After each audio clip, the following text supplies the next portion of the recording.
안녕하세요. 얼마 전 일명 탁구 게이트라 불리운 손흥민 선수와 이강인 선수의 사태가 각종 매체에서 한동안 이슈였습니다. 어느 것이 진짜인지 또 누구의 말이 진실인지 알 수도 없을 갖가지 뉴스가 일주일 사이 1000개가 넘게 매체에 오르내렸고, 마침내 이강인 선수가 손흥민 선수가 있는 런던으로 가서 용서를 빌고 후배를 기꺼이 품어준 손흥민 선수로 처음보다는 어느 정도 진정되고 있는 상황이지만, 아직까지 이강인 선수에 대한 실망의 말은 계속되고 있습니다. 이런 이슈 속에서 동시에 많이 언급되는 단어가 사람의 인성이었습니다. 인성. 사람의 성품을 말합니다. 어느 것이라고 단정해서 말하기는 힘들지만 통상적으로 사람의 됨됨이를 말합니다. 그럼 한 사람의 인성은 어떻게 만들어질까요? 이 또한 정의 내리기는 어려우나 우리가 흔히 말하는 속담에서 찾아보겠습니다. 3살 버릇 80까지 간다. 사람은 바뀌지 않는다. 사람은 고쳐 쓰는 것이 아니다. 등등 여러 가지 말들이 있습니다. 그렇다면 쉽게 혹은 영원히 바뀌지 않고 80까지 가는 그 사람이 됨됨이를 만들어주는 사람은 누구일까요? 물론 살면서 만나는 여러 사람들에 의해 인성이 만들어지기도 하지만 80까지 평생 가는 버릇을 3살 때 처음 만들어주는 사람은 누구일까요? 부모입니다. 자녀의 인성을 처음 만들어주는 사람은 부모입니다. 그만큼 부모의 역할은 아주 큽니다. 육체적인 성숙, 지식의 성숙뿐 아니라 하나의 훌륭한 인격체로 성장할 수 있게 인성적 가르침도 해줘야 합니다. 우리 주변에 보면 사회적 지위가 있거나 출세하고 유명하지만 인성이나 행동거지가 올바르지 않은 사람들을 종종 볼 수 있습니다. 인성은 인간관계의 기본입니다. 그렇다면 인성은 어떻게 만들어줘야 할까요? 이번 시간에는 올바른 인성을 만드는 방법에 대해 이야기해 보겠습니다. 사람의 인성.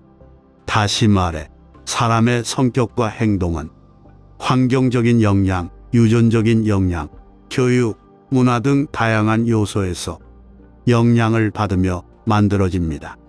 한 아이가 태어나면 그 아이는 태어날 때부터 가지고 있는 본성이라는 것이 있습니다. 이 타고난 본성도 무시할 수 없습니다. 이러한 본성은 성장하는 가운데 경험을 통해 발전하게 됩니다. 아리스토텔레스는 우리가 살면서 반복하는 행동이 우리의 인성을 형성한다고 말했습니다. 순자는 성악설을 이야기했지만 일반적으로 인간은 선한 본성을 가지고 태어난다고 생각합니다. 이러한 선한 본성은 도덕적인 환경 속에서 자라면서 더욱 올바르게 향상시킬 수 있습니다. 소크라테스는 선한 것을 알면 선한 일을 하게 되고 악한 것을 알면 악한 일을 피하게 된다고 말했습니다. 지식도 중요하지만 옳은 것과 옳지 않은 것을 알아가는 과정을 통해 도덕적으로 성숙해지는 것이 중요한 것입니다. 교육은 이러한 성장과 발전을 이끌어내는 중요한 수단 중 하나입니다. 연설가이며 작가인 지그 지글러는 가장 훌륭한 교육은 가정에서 시작되며 그곳에서 배운 것은 영원히 변하지 않는 보물이다 라고 말했습니다. 학교 교육 이전에 사람의 기본을 배우게 되는 가정교육, 부모로부터 배우는 가정에서의 생활교육이 정말 중요합니다. 따라서 부모는 아이들에게 지식뿐만 아니라 도덕적인 지침과 삶의 가치를 알려줘야 합니다. 가정교육을 통해 자연스럽게 얻은 지식과 가르침은 개인의 행동과 사고에 긍정적인 영향을 미치게 되며 도덕적 삶을 위한 기반을 만들어줍니다. 이것에서부터 한 사람의 인성이 만들어집니다. 공감대. 타인의 감정을 헤아리는 공감하는 능력입니다.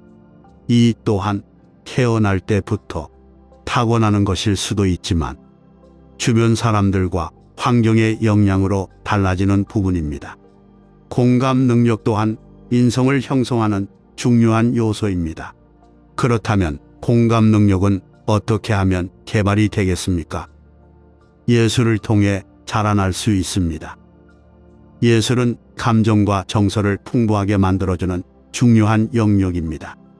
플라톤은 예술이란 감정의 강력한 울림이며 인간의 마음을 도덕적으로 성숙시킨다고 말했습니다. 문학, 음악, 미술 등 다양한 예술 장르는 감정의 표현과 이해를 도와줍니다. 이러한 과정은 도덕적으로 성장하는 데 큰 영향을 미칩니다. 책을 읽고 감동을 받거나 음악을 듣고 감명을 받았을 때를 상상해 보시기 바랍니다. 작품을 통해 느끼는 감정도 있지만 그런 감정을 느끼는 자신을 바라보는 순간이기도 합니다.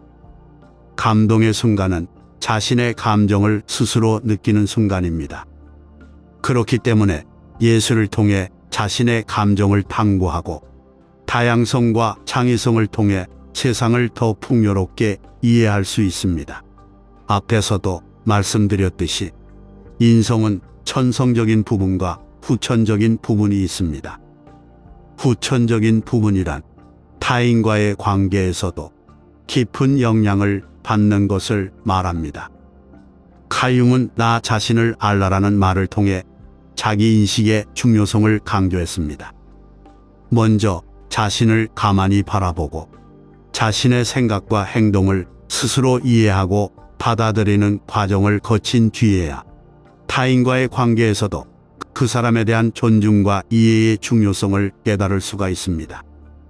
세상을 혼자서는 살 수 없습니다. 스스로 주어진 책임을 다하며 타인과 협력하고 공동체가 큰 가치를 실현하도록 노력하는 일원이 되어야 합니다. 그러기 위해서는 지속적으로 자신을 개선하고 성찰하는 과정을 거쳐야 합니다. 소포클레스는 삶은 스스로를 깨닫는 과정이라고 했습니다. 성찰을 통해 자신의 가치관을 되돌아보고 필요하다면 수정하며 성장해 나가는 것이 인간의 도덕적 삶을 향상시키는 핵심입니다. 스티븐 코비는 무엇보다 먼저 자신을 이해하라고 했습니다. 강한 자아를 가진 인간은 자신의 감정을 잘 관리하며 타인과의 관계에서도 더욱 건강한 소통을 할 수 있습니다. 자기를 관리하면서 타인에 대한 이해와 존중도 함께 증가하게 되어 도덕적이고 풍요로운 인간관계를 유지할 수 있습니다. 올바른 인성 형성의 마지막 단계는 나눔과 관용입니다. 나눔과 관용은 인간의 성숙과 도덕성을 나타내는 중요한 가치입니다. 달라이라마의 명언 중에 나는 세상을 변화시킬 수 없다. 하지만 나는 나 자신을 변화시킬 수 있다라는 말이 있습니다. 나눔과 관용은 자기 중심적인 태도를 벗어나 타인에게 관심을 기울이는 시작입니다. 이를 통해 세상은 더 나은 것이 될 것이며 동시에 자기 자신도 더욱 풍요로워질 것입니다. 우리 모두는 누군가의 자식이며 누군가의 부모일 수도 있습니다. 인성 형성에 있어서 부모의 역할은 아주 큰 영향을 미칩니다. 절대적입니다. 특히 유아기는 인간의 성격과 가치관이 형성되는 중요한 시기입니다. 윌리엄 셰익스피어는 유아기는 부모에게 교육이 필요하다라고 말하며 부모가 자녀를 올바르게 이끄는 것이 중요하다는 점을 강조합니다. 3살 버릇 80까지 간다고 행동 거지를 똑바로 하라고 주의를 주기 전에 자녀가 80까지 가지고 갈 인성을 잘 가르쳐야 합니다. 3살 이후 잘못된 인성을 가지고 살아가는 사람들의 첫 번째 책임은 그의 부모에게 있을 수도 있습니다. 부모는 자녀에게 모범을 보이고 도덕적인 가르침을 지속적으로 말해줘야 합니다. 사람의 인성은 자신뿐 아니라 보이지 않는 그의 가족, 그의 주변 사람들이 어떤 사람이라는 것을 직접적으로 드러내 보여주는 순간이기도 합니다. 어린 시절부터 상대방을 위한 배려를 먼저 생각하며 더 나은 인간으로 성장하고자 진심으로 노력하고 생활한다면 의미 있는 삶을 살아갈 수 있을 것이며, 이러한 사람들이 모이면 더 나은 세상이 되지 않을까 생각합니다. 긴 시간 들어주셔서 감사합니다. 마지막으로 손흥민 선수에게 어린 시절부터 사람 존중 축구를 가르친 손흥정 감독의 명언으로 마무리하겠습니다. 아무리 볼을 잘 차도 상대를 존중할 줄 모르면 안 된다. 넘어진 선수가 있으면 골 찬스라도 볼을 밖으로 차내라.